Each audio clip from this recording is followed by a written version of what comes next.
This is a quick video to show the realities of a Austin 1100 or AD016 ownership.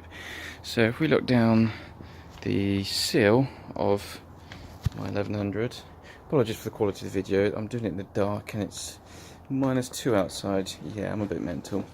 So you can see, it doesn't look too bad. Yeah, just a bit of surface rust there. You'd think, that's fine. Only until you look underneath do you actually start to see the horrors. Yeah, look at that. How bad is that? Well, yeah. I'm not a particularly muscly guy, but yeah, that's a bit dead. Another bit of a hole here. Yeah, actually in the membrane doesn't look too bad, surprisingly. But the seals are quite knackered. Someone's put a lovely coat of undersill on, which appears to have done pretty much nout. Well, might have stayed it a couple of years. I mean, that bit's solid, but to be honest, I'm cut a whole lot out. But of course, this bit here is really not very solid.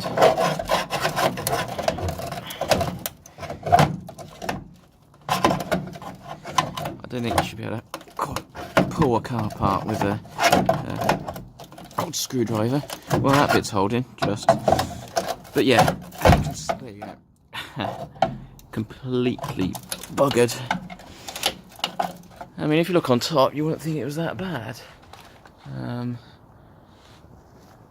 And then you sort of pull and prod. I mean, you could have some unscrupulous person actually just covering this all with undersill. And, you know, fiberglass and newspaper, chicken wire and whatever, and you wouldn't even know if someone did a good enough job until you actually scrape it away and then you get this mess. Now, this wasn't actually hidden from me. I knew completely what I was getting into on this car. But, yeah, it's bad. Got brand new Sills, which are all going on, but just thought I'd show you all what the reality is. We've had a bit of work down here. Looks a bit messy, but actually it's probably quite solid. It feels quite solid. Will I redo it? I'm not sure. I might have a buzz over the grinder and clean it up at the very least, and maybe put a few extra beads on top just to be doubly sure.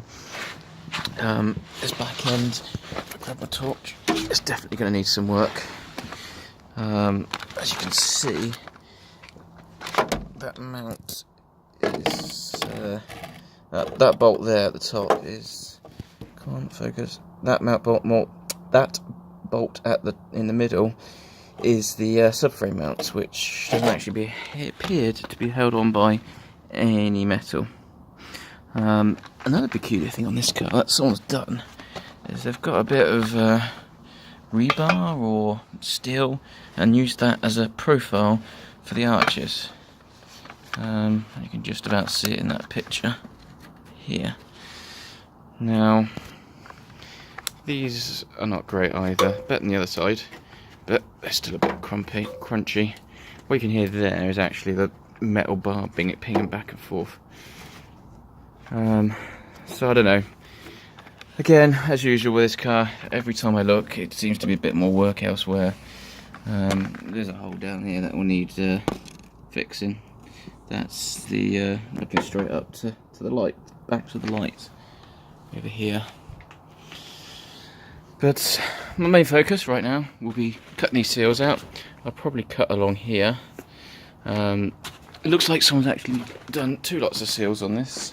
Well, sorry, I say 2 lots of seals. I mean, cut this along here and put a new section here, and this looks possibly original.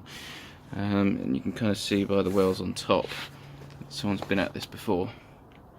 That makes it a bit more difficult, because on this one, this actually looks like, yeah, completely original to the car.